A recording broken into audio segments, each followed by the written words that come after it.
72 in Garden City, 70 reported by Dodge City and Liberal, 72 over by the good folks.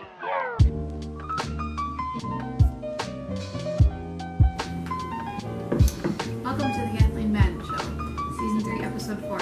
Today we're talking about something that we've all been wondering about. We haven't seen any videos, comedy videos, or interviews from our usual host, and I think we should find out why today. So our topic for today is what happened to Demario. Like I said, it's been like 3 or 4 weeks, so I think it's time we get some answers. So let's bring out Demario.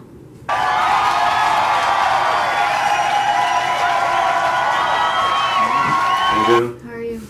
I'm better than I was, but I'm pretty good to answer your question. That's good. So, you're gonna ask me how I am? Oh, my fault. I'm just excited to be here, man, being on the show.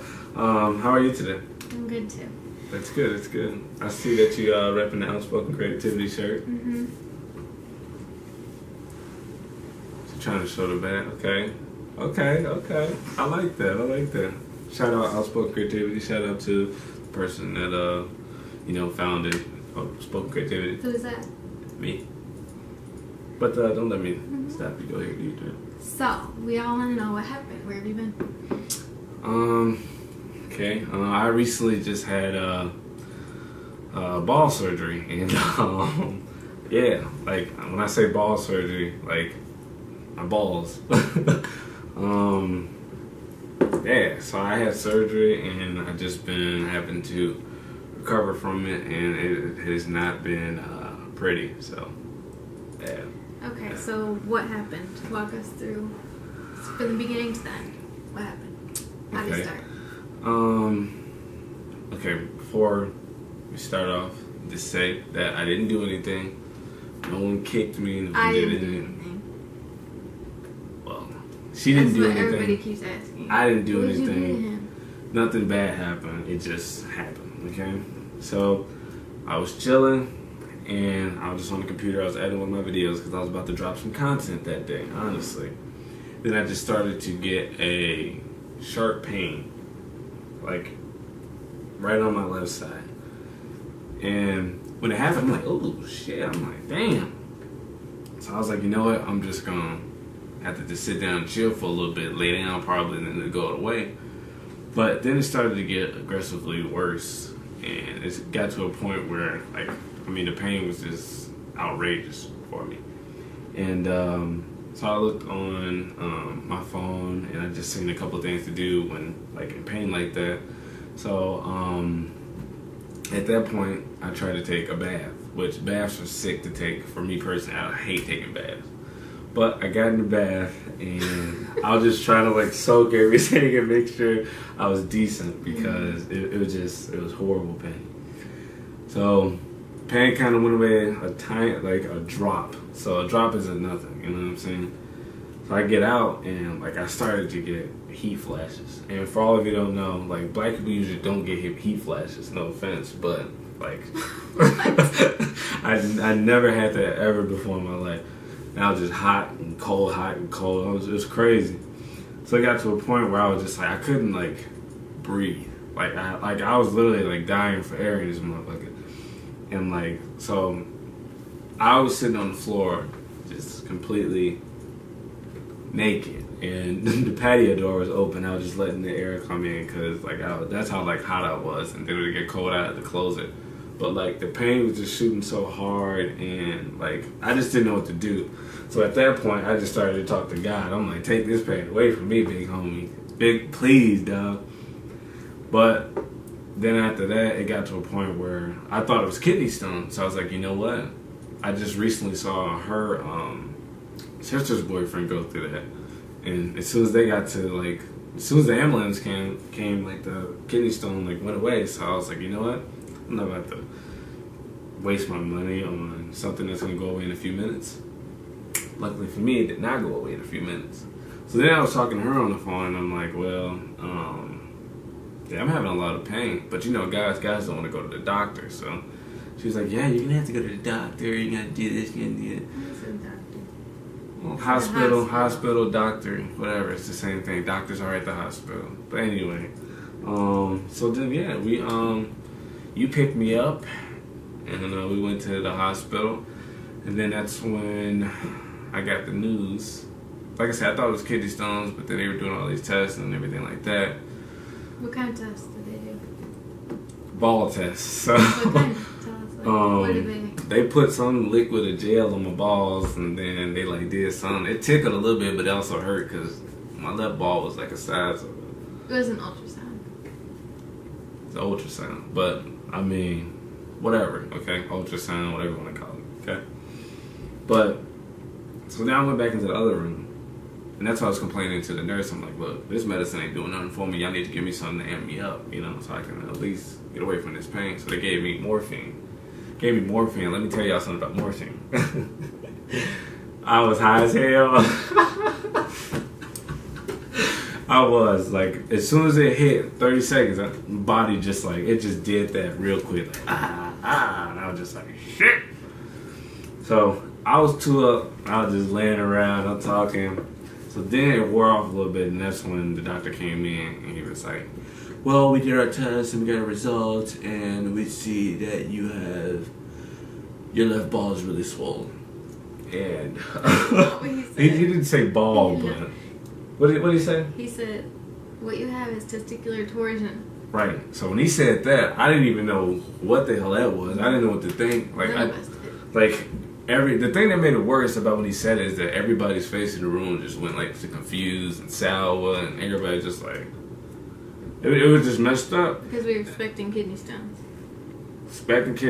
And then man, when I heard that, I was just like, then I cried because then he was like, after he said that, he was like, well, we're gonna have to try to twist it back manually to see if we can't, so we don't have to do surgery. So, yes, people, I said twist manually. So everybody left out the room, and he grabbed my left ball, and he tried to twist it. I was screaming and yelling. The worst pain, no man should ever have to get his ball twisted by another man at that. Okay? That shit, it's outrageous, it's crazy, it's ridiculous. After that, he was like, man, he scratched his head. He's like, man, I don't think I can do it, but you're going to do surgery. So everybody leave out. At that point, the fear in my body, I'm like, dang, I might lose my ball. I might be walking around one ball willy. You didn't tell them that the doctor told you. Oh, well, yeah, the doctor told me. I guess I got too excited. But the doctor told me that if the surgery doesn't work, that I'm going to have to get my ball removed. Because your ball had been twisted for so long, and there was no blood flowing to it anymore. So it was about to die. So they didn't know if they were able to save it. Yeah, it was pretty messed up, man. So after I heard that, that's when I got scared. The fear that went through my body, I was like, fuck, what do I do? The only thing I knew what to do was to call on my homies. So I called Iduni, I called Ernest, Dave, Amari, Paul, but Paul didn't answer. But Paul luckily called me the other day, we talked about it, chopped it up. But I just called everybody because I didn't know what to do, and I just had to make sure everyone knew that if I came home with one ball, that was going to be the case. What'd you say if, and she said a little comment, and she was like, well, if you only have one ball, I'll still love you. She looked at my face. Because I would. No one. Anyway, I didn't want one ball. You're trying to be encouraging. So then, I did all that, and then it was surgery time, man. And when they pulled me in there, and I just saw all these big blades and stuff, and I saw these people dressed up in all this surgery equipment and stuff, man, I was so scared. And then they put the little oxygen tank, talking about some breathe, and the next thing I know, I woke up and it's in a thong. It's a jockey strap, but it's a sick thing. I never want to wear it ever again. I was bleeding down there like I was on my period. Oh, it was horrible. But yeah, I mean, the night it's scarred in me forever. I mean, I got a scar down there forever. But yeah, I hope that was literally the entire story. So there you go. So what about recovery? How was it? Recovery was horrible. 4 weeks without bike riding. That's I said it. Without bike riding. And recovery, man, I couldn't do anything by myself. I couldn't do anything. And walking, I was walking around the shit walk like this the whole time.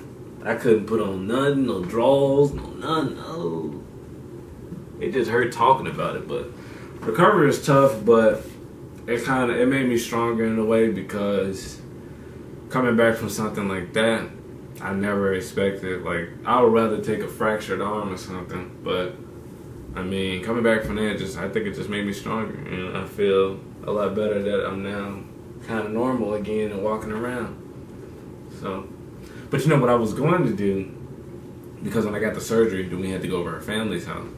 So what I was going to do when I saw everybody, I was just going to come in like with a very high-pitched voice and be like, hey, how you guys doing? Yeah, they just said it's going to be a couple of weeks. I was going to do all that, but, you know, I was like, nah, let me not do that, and they think something wrong with me for real. Yeah, thanks for the question. So, what was going through your head when they said you might lose your ball, one of your balls might be dead, and two, when they told you had to have surgery? I almost cried. Well, actually, I'm not gonna lie, I did cry. I cried several times, because, I mean, just hearing that, and at the age I was, I didn't want to walk around with one ball. And what went through my head was just, honestly, what went through my head was just all the jokes my friends were gonna say about me. Literally. Because there's going to be jokes. No doubt about it. Maybe not at the moment, but walking around, everybody, he won with one ball. Like, there's nothing I can say about that. Like, so it was just a little bit of fear, but then at a point, just having you and my family there kind of just gave me that morale boost to just think positive and get through that night, to be honest with you. So, yeah. So now it's Ask Kathleen a Question time. Okay. Yeah, I got a couple questions. So from your perspective, how did you feel watching me go through that that this whole thing with my balls, well, my testicles? How did you feel? Well, it was hard because I don't like to see you in pain. I'd never seen you like that before, ever. Yeah, me I was neither. like, wow, this is not how you. you know it's bad, because it's not you. It's crying and shit. Go ahead, Literally heartbreaking. But then I was really stressed out too, because on the drive to the ER, he was stressing me out. Like, I was trying to hurry and everything, and he just kept telling me to go faster. And then there was a left turn, and the light turned yellow, and he got so mad at me that I didn't make the light. And I knew I could have made it, but I was just panicked, so then I felt even worse, and it was just stressful. But I mostly felt really bad because I knew he was in pain because of how he was acting. I've never seen him like that before. And I just wanted it to be away. Facts. But I just want to state, before I ask you the other question, she hit every fucking bump possible. So just letting everybody know. I was driving normal. How are you going to tell me to try and get there as fast as I can, but then tell me to slow down at the same time? I don't know. I was not hitting any bumps. I was driving on a regular street. If there was a bump, I was supposed to know. Okay, so let me ask you this question then. How did you feel when you heard that I had to get surgery on my balls? I don't think it really mattered that it was on your balls. It was literally just hearing that you had to have surgery. I was like, wait. Emergency what? surgery at that. Because then so you were like, does that mean I have to stay overnight? He's like, I'm like, wow, I've never experienced this before. Like, he has to get real life surgery. Like, balls bleeding. I was just like, wow, this is crazy. I can't believe this night turned into this. And then I was like, that was supposed to be Taco Friday. My bad. And I was just like worried. I'm like, okay, like, how serious is this surgery gonna be? All this stuff. I'm like, I don't know. I was just scared. Also, I was just shocked too, because we were all expecting it to be Kidney stones. Next thing you know, his balls twisted. Shout out to my mom and dad for helping me. My grandma and Big Mama for coming out and seeing me at the hospital. And Auntie Ann. And my other grandparents too. Yeah. I think that was all that was there. And the doctor. Shout out to the specialist dude that had my back. And shout out to my brother Germ. Dr. Lion. Dr. Lion. Lions. Lion. Whatever dude name is. Hey man, ball specialist. Y'all got something wrong with your balls, call Lion, cuz. So, I got one last question for you. So how was it being at my house for 2 weeks straight, taking care of me, showering me, cooking for me, running when I call? How was all that, like, for you personally? Well, It was great. Was Most of the time it was great because, I mean, I'm spending time with you, so it's like all the time I get with you. It's not, except for the times where you asked me for things that you could clearly do. But just because you had ball surgery, I had to do them, even though he was perfectly capable. But otherwise, I knew he was in pain, he was recovering and stuff. So I really just wanted to do what I could for him. Because you could tell, like, the way he walked and everything. I was so worried. Like, he had us walking out in stores and stuff. Because it was the day before Christmas Eve. I think he was walking outside, clearly in pain. I'm like, alright, we're getting back in the car. I'm going home because you're in pain. Like, I don't know. But, so it was, you know, half and half. I loved it because I got to be with you for 2 weeks straight. And take care of you. And I like taking care of you until it's to the point where it's like, okay, you know, this isn't taking care of you anymore, you know. Well, I mean, okay. But, you know, that was just a couple times I was like, is this something you really need me to do for you, or are you just taking advantage of me now? I'm just kidding, but I did get irritated a couple times. But mostly I was really happy. Well, and I good. didn't That's want to good. leave you when I had to leave. Go back to Okay. Well, I guess that's it for Ask Kathleen a Question time. So usually, as the host, I would tell, you know, the person to say something inspirational. So I guess you have to ask me, what do I have inspirational to say? You can Do do you it have now. any inspirational things to say to our viewers? Keep your nuts safe, man. Don't do what I did and just let that happen. Even though I don't know how that happened, but just You you can't can- control it, so you it can get really- over anything if you put your mind to it, and just think positive. Because I mean, I was in a situation where the negative was the green light. That's all I was looking at, and luckily I had people like my girl and my family and my boy, my roommate, my blood germ. And you know what? Life is like a box of chocolates. Sometimes you get what you want, sometimes you get what you need. The fuck does that mean? But no, yeah, that's it, man. Just stay positive and everything will be good, man. And I want to say thank you for hosting the show for me while, you know, I was being a guest today. And there will be a lot more content coming through. There will be a lot more interviews. And there will be a lot more comedy videos. So you guys stay tuned, and peace and blessings. Oh, and you have to say that this is the show to be yourself and express yourself. Go ahead, say that. This is the show to be yourself and express yourself. This Tell your is- story. This is the show to be yourself and express yourself. Outspoken Creativity shirts will be available soon. I just had to print out and see the demo, and I like it a lot. She looks very beautiful. Compliment. We out.